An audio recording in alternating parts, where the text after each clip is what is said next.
Hello प्यारे बच्चों, देखिए आज 12th क्लास की फिजिक्स 10th चैप्टर जिसका नाम है बच्चों वेव ऑप्टिक्स, और आज है बच्चों इस चैप्टर का लेक्चर नंबर 11th। ओके बच्चों, थोड़ा लीड दिक्कत कर रही थी, सॉरी बच्चों, कुछ डिस्टरबेंस है। Lecture number 11th।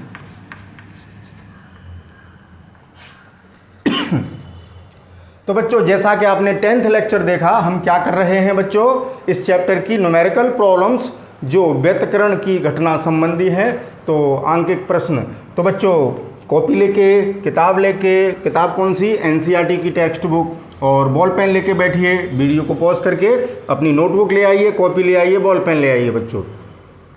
तो चलिए आप लोग अपनी बुक के साथ होंगे बच्चों, तो पढ़ते हैं क्वेश्चन नंबर 6, क्योंकि 5 क्वेश्चन बच्चों पीछे हो चुके हैं। ओहो, हम देखिए 5 कह रहे थे कि 5 क्वेश्चन पीछे हो चुके हैं और अब चलेगा 6th क्वेश्चन। बहुत अच्छा सवाल है बच्चों।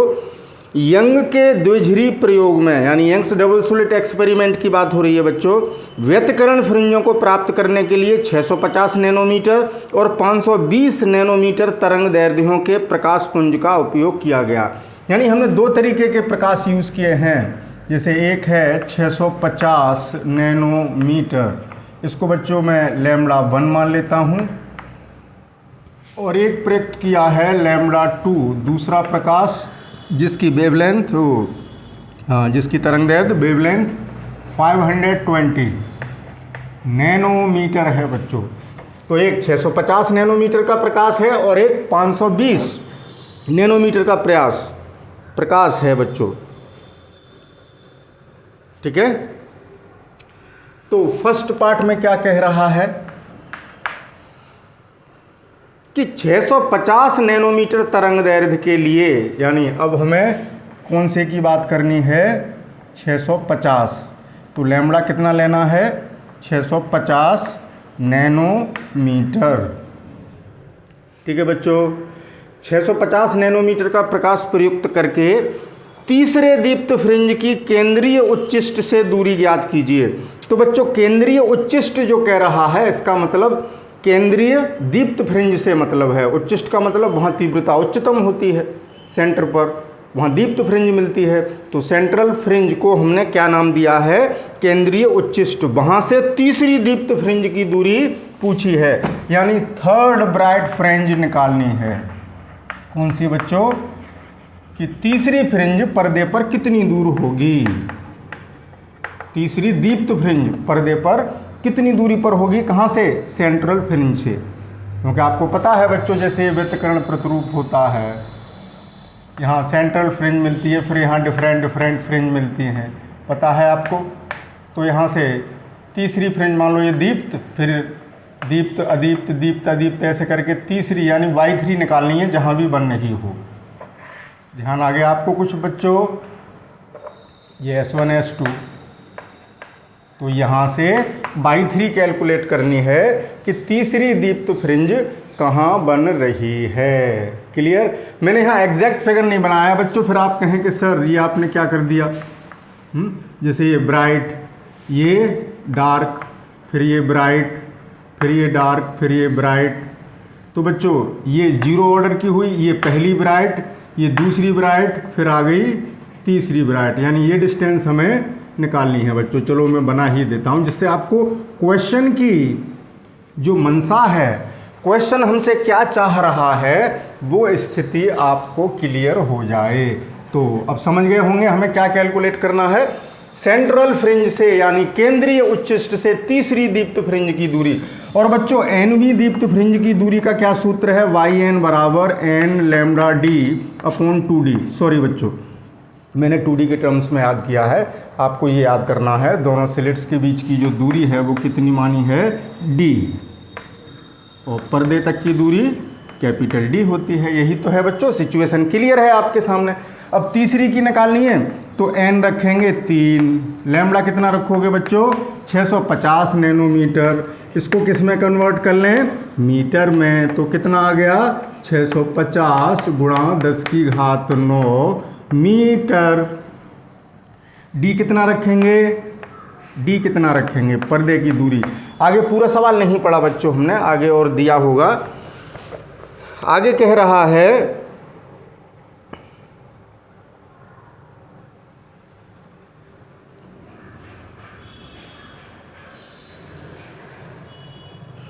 दो प्रकाश प्रयुक्त कर लिए और दीप्त फ्रिंज से बताइए बच्चों, न डी दिया है न कैपिटल दिया है, ऐसे कैसे हो जाएगा। क्वेश्चन में बच्चों कहीं त्रुटि है। अभी इस त्रुटि को मैं देखता हूँ, चेक करता हूँ इस क्वेश्चन में कहाँ गलती है। न तो बच्चों डी दिया है न डी दिया है, ऐसे कैसे निकाल लोगे डिस्टेंस। तो मैं अभी करेक्शन कराऊंगा। अभी ज़रा डाटा देख लूँ, आंसर से मैच करके देखता हूँ कितना आंसर आ रहा है, फिर मुझे इनकी वैल्यूज़ मैनिपुलेट करनी पड़ेंगी बच्चों। तो अभी आते हैं लौट के। तो बच्चों अपनी बुक में करेक्शन कर लें, नीचे लिख दें कि दिया है, क्वेश्चन में ये लिख दीजिए बच्चों। जब ये वैल्यू नहीं होंगी तो हम कैलकुलेशन कैसे करेंगे। दिया है यानी इट इज़ गिवन कि जो डी है यानी स्लिट से पर्दे की दूरी वो 120 सेंटीमीटर है, ठीक है। इसको मीटर में बदल देते हैं तो 1.2 मीटर हो गया, 100 का भाग कर दिया। और दिया है डी बराबर 2 मिलीमीटर, इसको मीटर में बदल दें तो 2 गुणा 10⁻³ मीटर हो गया बच्चों। आगे बात समझ में। अपने क्वेश्चन में ये वैल्यूज़ बढ़ा लीजिए, उसमें दे नहीं रखी हैं बच्चों, ये थोड़ा छपने से रह गई होंगी इस बुक में, तो आप सही कर लेना, ठीक है। अब आगे बढ़ते हैं। तो कैलकुलेशन यानी n की जगह 3 रखते हैं तो बाई 3 निकालना है हमें बच्चों। n की जगह 3, लैम्बडा की जगह ये वैल्यू जो SI यूनिट्स में कन्वर्ट कर ली है, गुणा 10⁻⁻9 गुणा डी के स्थान पर 1.2 अपॉन डी, और डी कितना है बच्चों 2 इंटू 10⁻³ तो पावर्स अरेंज कर लेते हैं बच्चों, ठीक है। तो देखें 1.2 है, यहाँ से मैंने पॉइंट हटाया और यहाँ कर लिए 10, और इस जीरो से मैंने काट दिया ये, क्लियर हो गई बात। और 2 से काट दिया इसको 6 बार, 2 छिंग 12, 6 का गुणा इसमें कर दिया, ठीक है। तो 6 का गुणा इसमें करते हैं बच्चों तो कितना हो गया, 6 तिया 18 गुणा ये रह गए 65, और अब पावर अरेंज कर लो। देखें 10⁻³ ऊपर जाएंगी तो +3, तो 10⁻³ रह जाएंगी -6 मीटर, -3 और ऊपर जाके +3, -9 और +3 कितने हो गए बच्चों -6। 18 का इसमें गुणा करते हैं, 18 पंजे 90 का 0 हासिल के 9, 18 छिंगा 108 और 9 117, इतना आया गुणा 10⁻⁻6 मीटर। डेसिमल पॉइंट यहाँ हटाते हैं बच्चों, 1 2 3 अंक इधर खिसकाएंगे तो 1.17 इंटू 10⁻⁻9 मीटर ये आ गया। और -9 का मतलब नैनो हो गया बच्चों, तो कितना आ गया आंसर 1.17 इंटू क्यों रहेगा, इसको अब क्या कर देंगे बच्चों नैनोमीटर। बच्चों कपड़ा कहाँ चला गया, ये क्या हो गया बच्चों नैनोमीटर। अब मैं स्क्रीन पर देख लूँ यहाँ तक आ रहा है कि नहीं बच्चों, कहीं नीचे न रह गया हो। आ रहा है। ठीक है बच्चों, लगे हाथों इसका आंसर भी चेक कर लें। 10.6 का 1.17 नैनोमीटर बिल्कुल सही है बच्चों। अब चलते हैं अगले क्वेश्चन पर, नहीं सॉरी इसी क्वेश्चन के बी पार्ट पर। इसी क्वेश्चन का सेकंड पार्ट करते हैं। अब ये कह रहा है कि केंद्रीय उच्चिष्ट से उस न्यूनतम दूरी को ज्ञात कीजिए जहां दोनों तरंग दैर्ध्यों के कारण दीप्त फ्रिंज समपाती होते हैं। इसका क्या मतलब है बच्चों, पहले समझ लें। इस लाइट को यूज़ करेंगे तो फ्रिंजों के बीच की दूरी अलग होगी, फ्रिंजों की चौड़ाइयाँ अलग अलग होंगी। इस लाइट को यूज़ करेंगे अलग होंगी क्योंकि दोनों की वेवलेंथ अलग अलग हैं। और फ्रिंज चौड़ाई बच्चों कितनी होती है λd/d, और इस डिस्टेंस से भी लैम्बडा डिपेंड कर रही है। यानी इस लाइट से तीसरी जहाँ बनेगी, इस लाइट से तीसरी वहाँ नहीं बनेगी, वहाँ किसी दूसरे नंबर की बन रही होगी, आगे पीछे होंगी, ठीक है ना। तो ये पूछा है कि वह न्यूनतम दूरी, क्योंकि मिलेंगी तो बहुत सारी आगे चल के, तो उस न्यूनतम दूरी को ज्ञात करना है जहाँ पर कौन सी, उस न्यूनतम दूरी को ज्ञात कीजिए दीप्त फ्रिंज संपाती होती हैं, जहां दोनों से मिलने वाली दीप्त फ्रिंज मिल जाएं बच्चों। अब इसका मतलब क्या है मैं ये बता दूं। जैसे देखें बच्चों, वो ये जानना चाह रहा है, यहां समझ लें। पहले भाई क्वेश्चन को समझना ज़रूरी है, सॉल्यूशन तो तब समझ में आएगा। एग्जाम्पल के लिए जैसे ये, अगर हमने ये लाइट यूज़ की तो मोटी मोटी फ्रिंज मिली, दूर दूर मिलेंगी। इसकी वेवलेंथ कम है तो पास पास मिलेंगी। तो इस पहली वाली से तो λ1 से तो ये मिल रहा है प्रतिरूप, और बच्चों λ2 से जो मिल रहा है उसमें क्या है कि ये ब्राइट मिल गई, फिर डार्क मिल गई, फिर ब्राइट मिल गई। फिर मैं केवल एग्जाम्पल के तौर पे समझा रहा हूँ, एग्जैक्ट आंसर तो बाद में आएगा बच्चों। तो देखें आगे पीछे हो रही हैं, ये इसकी सीध में नहीं है, ये ब्राइट इस डार्क की सीध में आ गई। तो ऐसे एक सिचुएशन ऐसी आएगी कि इसकी भी दीप्त और इसकी भी दीप्त एक जगह मिल रही होंगी बच्चों। जैसे हम इसी में एग्जाम्पल देते हैं, जैसे ये किया, यहाँ भी नहीं मिली, इसकी सीध नहीं मिली, इसकी नहीं, इनकी सीध मिल रही है ना इनकी मिल रही है। अब जैसे ये सीध में आ गई, इसकी दीप्त और इसकी दीप्त सीध में आ गई, ठीक है ना। तो ऐसे कहीं ना कहीं तो सीध में आएंगी। तो वो दूरी पूछिए जहाँ सीध में आ जाए, वो बाई निकालनी है, ये वाली। तो अब ये मत कहना कि 1 2 3, वो 1 2 3 चौथी मिल रही होगी सर। ये तो मैंने केवल एक फॉर एग्जाम्पल है। अब कौन सी मिलेगी वो अभी देख लेंगे हम, कौन सी मिलेगी वो हमें पता चल जाएगा, ठीक है ना।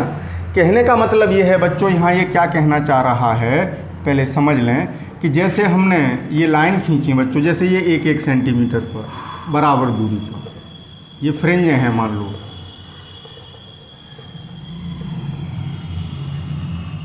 और यहाँ खींच दी बच्चों हमने कम कम दूरी पर, देखो दूरी कम कर दी।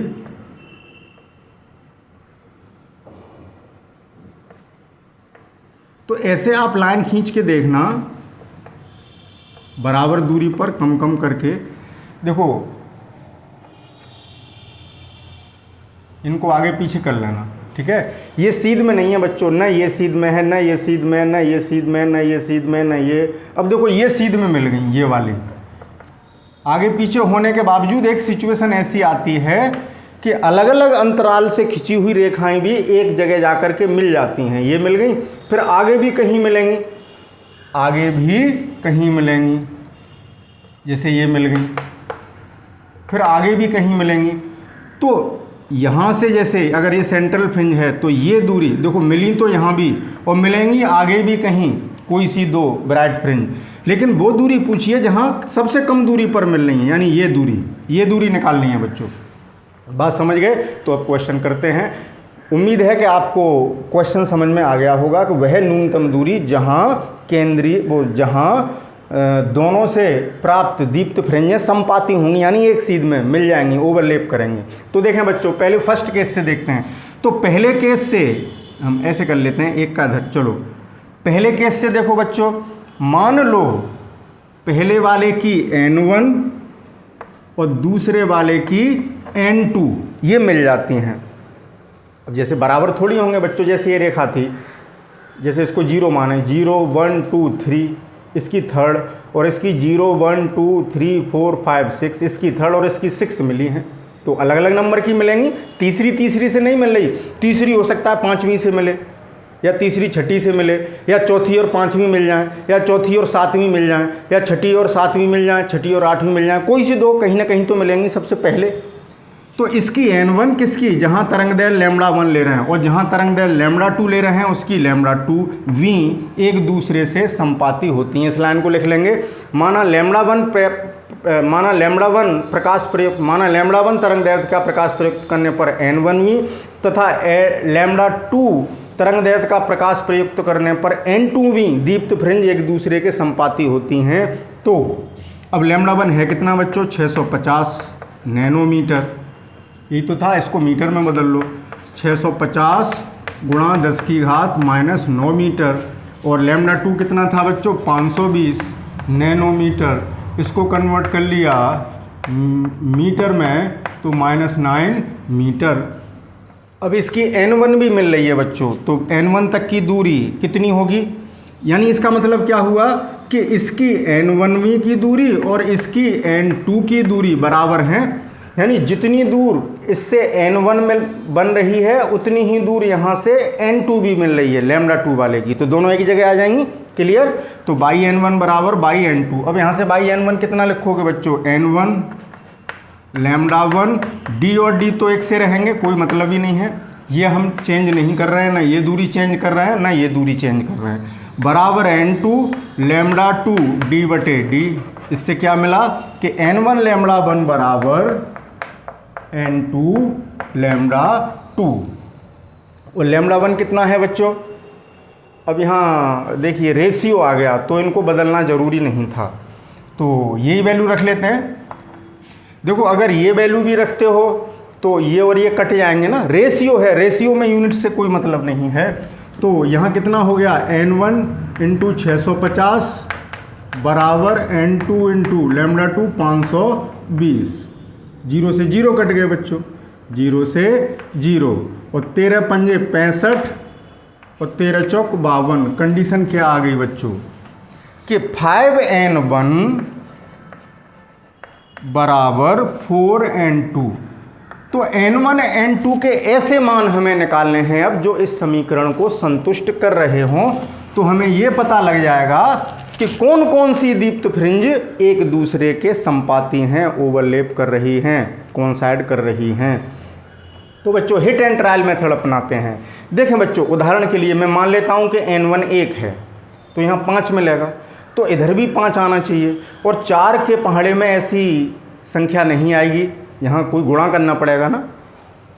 तो किसी संख्या में 4 का गुणा करने पर, वो भी पूर्णांक में, n1 और n2 पूर्णांक होनी चाहिए। कोई आंसर n1 n2 क्या है बच्चों, फ्रिंज का नंबर, कि तीसरी की चौथी के पांचवीं, ऐसा नहीं होगा कि 3.5वीं और 3.25वीं फ्रिंज मिल जाए। n1 n2 पूर्णांक होंगे, यहाँ n1 व n2 क्या होंगे, इंटीजर, पूर्णांक, क्योंकि ऑर्डर है ना कि तीसरी की चौथी के पांचवीं। जैसे आप 12th में पढ़ रहे हो, आप ये थोड़ी है कि 12.5 क्लास में पढ़ रहे हैं, 6 महीने तो पढ़ लिए सर, 12.5 में आ गए हम, ऐसा थोड़ी होता। तो n1 और n2 पूर्णांक होने हैं बच्चों। तो अगर मैं n1 1 रखूं तो यहाँ 5 और इधर 5 नहीं आ पाएगा, बात समझना। यहाँ 2 रखता हूँ तो 10, तो 4 में ऐसी कोई संख्या नहीं है पूर्णांक, क्योंकि 4 दूनी 8, 4 तिया 12 हो गए। फिर या तो 2 रखूँ या 3, तो समीकरण नहीं सेट हो रही।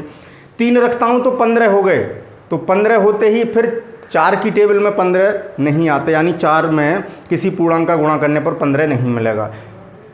फिर कहाँ तक पहुँच गए थे, 3 तक। अब 4 कर लिए तो 4 पंजे 20 हो गए बच्चों। तो इधर अगर मैं 4 रख दूं तो 20, और 4 की टेबल में 20 आता है, 4 पंजे 20, तो यहाँ रख दूं 5, यानी यहाँ 4 रख दूं, यहाँ 5 रख दूं, तो क्या मिल जाएगा बच्चों, वो नंबर, समीकरण संतुष्ट हो जाएगी। तो ये समीकरण किससे संतुष्ट हो रही है, n1 बराबर 4 और n2 बराबर 5 से। यानी चौथी फ्रिंज की दूरी निकाल लें पहले वाले से, या दूसरे वाले से निकालनी है तो 5वीं, यानी इसकी चौथी और इस तरंग दैर्ध्य की 5वीं दीप्त फ्रिंज एक सीध में आ चुकी हैं, चौथी और 5वीं। ठीक है ना, बात समझ गए। तो अब आप कहेंगे सर इसको जल्दी कैसे करते, ठीक है ना, आपने तो 1 रखा, फिर 2 रखा, फिर 3 रखा, फिर 4 रखा, फिर 5। लासा ले लो बच्चों, 5 और 4 का लासा 20। अब यहाँ 20 करना है तो यहाँ इंटू 4 करेंगे और यहाँ इंटू 5 करेंगे। ठीक है, जैसे और भी समझाता हूँ। जैसे मान लो अगर इक्वेशन ऐसे आ जाती बच्चों, इसके बाद भी मिलेंगी। अब कौन कौन सी मिलेंगी, इसका दूना कर दो, 4 दूनी 8, यानी यहाँ 8 रखें तो 8 पंजे 40, क्योंकि लासा कितना आया था बच्चों, 20। अब 20 जो लासा आया था 20, अब 20 की टेबल पढ़ दो, 20 के बाद 40 पर मैचिंग हो जाएगी, फिर 60 पे हो जाएगी, फिर 80 पे हो जाएगी, इनसे वैल्यूज़ मिल जाएंगी। जैसे अब यहाँ 40 आए तो 5 अट्टे 40 और 4 ढाई 40, यानी फिर कौन कौन सी मिलेंगी इसके बाद आगे, 8वीं और 10वीं, 2 का गुणा कर दिया, फिर 3 का कर दो, फिर मिलेंगी 12वीं और 15वीं, फिर मिलेंगी 4 का गुणा कर दो, 16वीं और 20वीं, 16वीं और 20वीं मिलेंगी। कहने का अर्थ ये है, ये हमें बच्चों हमें यहीं तक मतलब था, लेकिन मैं आगे समझा रहा हूँ। जैसे चौथी और आठवीं मिल गई, फिर मिलेगी आठवीं और इसका चौथी और पाँचवीं, चौथी और पाँचवीं मिल गई, फिर आठवीं और 10वीं मिलेगी, 4 दूनी 8, फिर 4 तिया 12, 3 का गुणा इसमें 3 का इसमें, फिर 12वीं और 15वीं मिलेगी, और फिर 4 का कर दो 16वीं और 20वीं मिलेगी। ऐसे समझ लो, इधर 4 की टेबल आ रही है और इधर 5 की टेबल पढ़ते जाइए, वो तरंगें मिलती चली जाएंगी। ठीक है ना बच्चों, वो फ्रिंजें, बात समझ गए। अब आप कहेंगे सर आपने यहाँ बता दिया कुछ, थोड़ा अगर अलग इक्वेशन आती तब हम क्या करते, 3 और 7 आ जाती तब क्या करते, यहाँ तो 1 का अंतर था, 3n1 बराबर 7n2 आ जाता तब क्या करते। तो बच्चों पहले इसका स्क्रीनशॉट लें, फिर आगे बात करेंगे। तो बच्चों मैं अलग से बता रहा हूँ कि कोई बच्चा ये कह सकता है कि सर अगर ये इक्वेशन आ जाती, क्या ये आपका मेथड सही है, 3n1 बराबर 7n2, ठीक है, 3n1 बराबर 7n2। तो बच्चों 1 रखते हैं तो 3 एकम 3 इधर नहीं आ सकते, 2 रखते हैं 6 इधर नहीं हो सकता, 3 तरक का 9, 7 से 9 नहीं बना सकते n2 कर, और ऐसे ही 4 5 6 तक कुछ नहीं बना पाओगे। इनका लासा ले लो तो 7 21 हो गया। एलसीएम कितना हुआ, 3 और 7 का एलसीएम 21।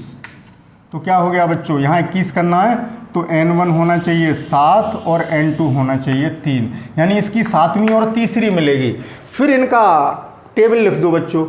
इसके बाद जैसे एलसीएम 21 आया था, अब 21 दूनी 42 करना है, तो 42 कब करोगे, जब 14 तिया 42 और 7 6 42, यानी ये तो हो गया 6 और ये हो गया 14, यानी 7 दूनी 14, 3 दूनी 6, 3 दूनी 6। अब 42 21 तिया 63, यहाँ तो हम एलसीएम की टेबल पढ़ते जा रहे हैं, देखें तो अब 63 पर मैचिंग कर जाएगी, 63 पर ये संतुष्ट हो जाएगी इक्वेशन। 3 में कितने गुणा करें, 21 का, और इधर सान्यम 63। तो देखें इधर 3 की टेबल आती जा रही है, इधर 7 की टेबल आती जा रही है। अगली कौन सी मिलेगी, इसकी 28वीं और इसकी 3 चौक 12वीं, फिर इसकी 35वीं और इसकी 5 15वीं। अब देखें इनमें अंतर बढ़ता जा रहा है, 7 और 3 में 4 का अंतर था, 6 और 14 में 8 का हो गया, 9 और 21 में 12 का हो गया, यहाँ 4 की टेबल आने लगी। इसकी तीसरी फ्रिंज, इसकी 7वीं, इसकी छठी, इसकी 14वीं, यानी तब तीसरी और 7वीं 4 फ्रिंज का अंतर था, फिर 8 का, फिर 12 का, ऐसे मिलेंगी आके। दो कितनी बढ़िया बात बता रहा हूँ बच्चों। और फिर और ये भी पहाड़ा पढ़ दो, 4 दूनी 4 तिया, यहाँ 16 का अंतर हो जाएगा, और यहाँ कितने का अंतर हो जाएगा, 20 का। तो इस तरीके से हमें ये पता लग जाएगा। तो मिल तो 21वीं और 9वीं रही हैं, तो हमें निकालनी है न्यूनतम दूरी पहली वाली, यानी हमें यहाँ चौथी और 5वीं जहाँ मिल रही हैं वो कितनी दूरी पर मिल रही हैं, वो बाई निकालना है। तो ये तो बच्चों मैंने एक्स्ट्रा बताया। अब आप कहते सर ये अभाज्य संख्याएं थी, ऐसी इक्वेशन लिख दी आपने, अब कोई ऐसी होती जिसमें कॉमन होता, ठीक है ना। अब आप ये कह सकते हैं, अब ज़्यादा चक्कर मत पड़ो बच्चों, मेरे समझ से समझ चुके हैं, अब क्वेश्चन पर लौटते हैं। तो हमारे पास n1 4 आ गया बच्चों, और n1 किसके लिए है, जब λ1 हमने लिया है 650 नैनोमीटर, यही तो था। n1 कब लिया है, जब 650 है, यानी 650 गुणा 10 की घात -9 मीटर। अब या तो पहली तरंग दैर्घ्य से चौथी फ्रिंज की दूरी निकाल लो, या दूसरी तरंग दैर्घ्य से 5वीं की निकाल लो, बराबर आएंगी क्योंकि दोनों मिल रही हैं। तो देखें इसी से निकाल लेते हैं, तो वो दूरी निकालनी है, यानी y बराबर n लैम्बडा d बटे d। तो n की जगह बच्चों 4 रखना है, 4, और लैम्बडा की जगह 650 गुणा 10 की घात -9 गुणा d आपके पास अभी लिखा है 1.2 मीटर था, मैंने तो हटा दिया है बच्चों, और d 2 मिलीमीटर था, यानी 2 गुणा 10 की घात -3 था। ये आपके पास नोट है, स्क्रीनशॉट लिया है आपने, बराबर। देखें क्या करें, दशमलव हटा दें, नीचे 10 हो गए, इस 10 से ये 0 कट गया, और 2 दूनी 4, 2 दूनी 4, तो 2 पंजे 10 और 2 छंग 12 और 1 13, 130 हो गए, 65 दूनी 130 गुणा 12 और गुणा 10 की घात रहेंगी बच्चों -6, 3 प्लस हो गई ऊपर जाके, अब देखें 12 का गुणा करते हैं, 0 12 तिया 36 के 6 हासिल के 3 12 एकम 12 और 15 156 गुणा 10 की घात -6 बराबर 1 2 3 यहाँ दशमलव ले आते हैं 1.56 इंटू 10⁻⁻6 मीटर। अरे 9 हो गए बच्चों, दशमलव इधर किसका आया 3, इसमें से घटाओगे -6 -3 तो -9 मीटर, और ये आ गया मीटर में लिख दें तो 1.56 मीटर।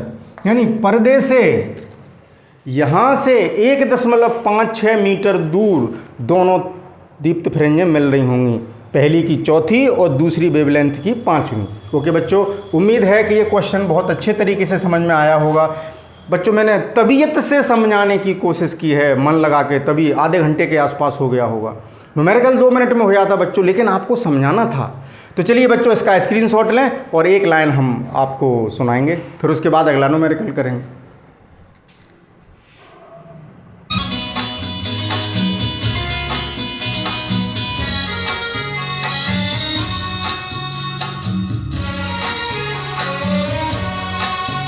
हर शाम आँखों पर तेरा चल लहराए, हर रात यादों की बारात ले आए।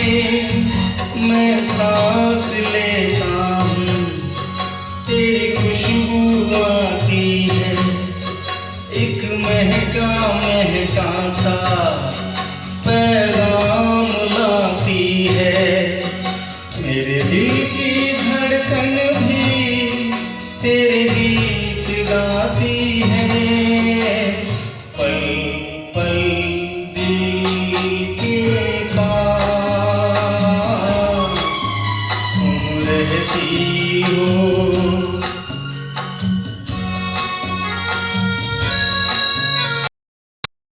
तो बच्चों अब चलते हैं क्वेश्चन नंबर 7 पर। उम्मीद है कि आप हमारी 2 लाइन सुन के रिफ्रेश हो गए होंगे। अब फिर लौटाते हैं बच्चों क्वेश्चन नंबर 7 पर। यह भी अच्छा क्वेश्चन है बच्चों। देखें, एक द्विध्रुवी प्रयोग में, सीधी बात, द्विध्रुवी प्रयोग Young's double slit experiment, Young का द्विक रेखा छिद्र व्यतिकरण संबंधी प्रयोग, उसी की बात हो रही है, डबल स्लिट एक्सपेरिमेंट की। 1 मीटर दूर रखे पर्दे पर, यानी पर्दे की दूरी कितनी बच्चों 1 मीटर। फ्रिंज की कोणीय चौड़ाई 0.2 अंश पाई गई, यानी थीटा जो है कितनी पाई गई 0.2 अंश। क्लियर। उपयोग किए गए प्रकाश की तरंग दैर्घ्य 600 नैनोमीटर है। जो प्रकाश प्रयुक्त कर रहे हो उसकी वेवलेंथ 600 नैनोमीटर है। लगे हाथों मीटर में बदल देते हैं, 10 की घात -9 मीटर। ये तो सीख गए होंगे आप। यदि पूरा उपकरण जल में डुबो दिया जाए तो फ्रिंज चौड़ाई क्या होगी। जल का अपवर्तनांक 4/3 है, यानी ANW बराबर 4/3। तो बच्चों कहने का अर्थ ये है आपका पर्दा, वो भी बन गया तिरछा, और तिरछी लाइन मुझे बच्चों पसंद नहीं है। जो तुमको हो पसंद वही बात कहेंगे। चलें बच्चों, यानी ये है सिचुएशन, यही तो प्रयोग करते थे S1 S2, और ये है पर्दा बच्चों। फिर तिरछी होगी, लेकिन मैं समय बर्बाद नहीं करूँगा आपका। और यहाँ फ्रिंज बन रही है कोई इस तरीके से, यहाँ कोई फ्रिंज बन रही है। उसकी कोणीय चौड़ाई कैसे देखी जाती है बच्चों, जैसे यहाँ कोई फ्रिंज हो, इस सेंटर पर ये जो कोण बनता है वही थीटा होता है बच्चों। ये एंगुलर विड्थ कहलाती है, कोणीय चौड़ाई। तो ये कहाँ डुबो दिया जल में, तो कितनी होगी। इसका मतलब पहले कहाँ हो रहा था बच्चों, सीधी सी बात है कि हम पानी के अंदर घुस के तो यंग व्यतिकरण प्रयोग करेंगे नहीं, नॉर्मली कहाँ करेंगे, कमरे में बैठ के, यानी वायु में। यानी ये जो डाटा दे रखा है, यानी ये वायु में है, यानी एयर में। यानी जब एयर में कर रहे थे इस प्रयोग को तो कोणीय चौड़ाई आ रही थी 0.2 अंश। अब इस पूरे को लेके कहाँ बैठ गए, जल के अंदर, यानी अब सब यहाँ जल भरा हुआ है बच्चों। अब ये प्रयोग कहाँ हो रहा है, जल के अंदर। तो बच्चों क्या होगा, फ्रिंज की कोणीय चौड़ाई बदल जाएगी। क्यों? क्योंकि माध्यम बदल गया। तो जो प्रकाश हम प्रयुक्त कर रहे थे जल में जाते ही उस प्रकाश की तरंग दैर्ध्य वेवलेंथ चेंज हो जाएगी। वेवलेंथ चेंज हो जाएगी तो थीटा चेंज हो जाएगा, क्योंकि थीटा बराबर लैम्बडा अपॉन डी होता है। थीटा कोणीय चौड़ाई कितनी होती है बच्चों? लैम्बडा अपॉन डी होती है। समझ रहे हैं आप? ठीक है ना? तो डी और डी तो बदलेंगे नहीं, चाहे पानी में बैठ के करो, ये रेखा छिद्रों के बीच की दूरी वही रहेगी, पूरा उपकरण का सेटअप वही रखा है, ये डी वही रहेगी, केवल वेवलेंथ बदल जाने से थीटा बदल जाएगा। तो यानी ये तरंग दैर्ध्य भी एयर में दे रखी है।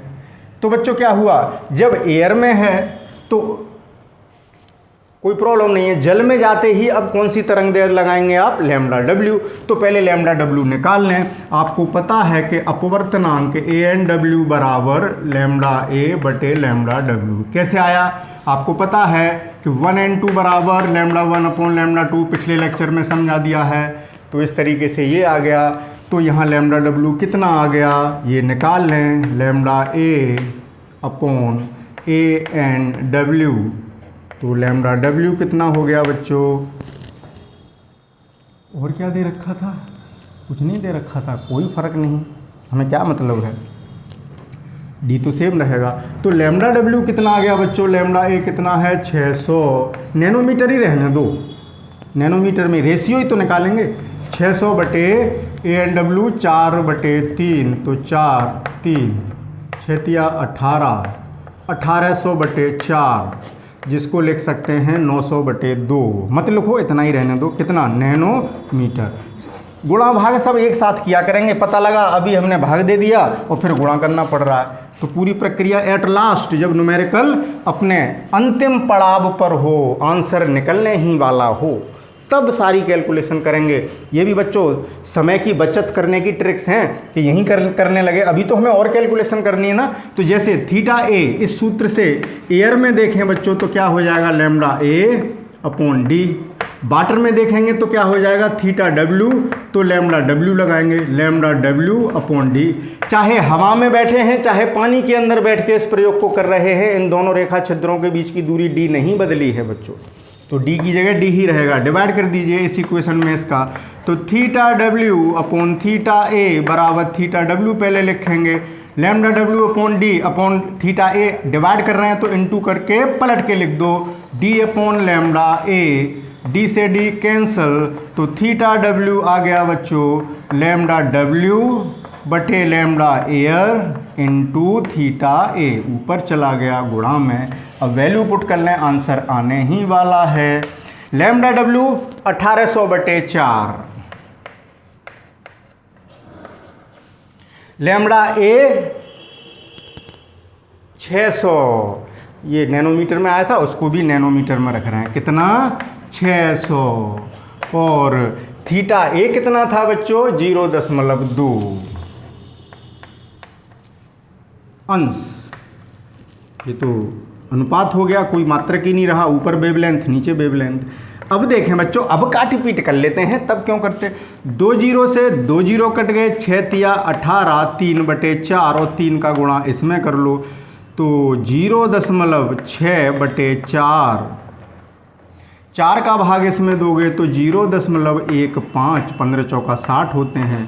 तो जो कोणीय चौड़ाई 0.2 थी वो घट के रह गई बच्चों 0.15 डिग्री जल में जाते ही।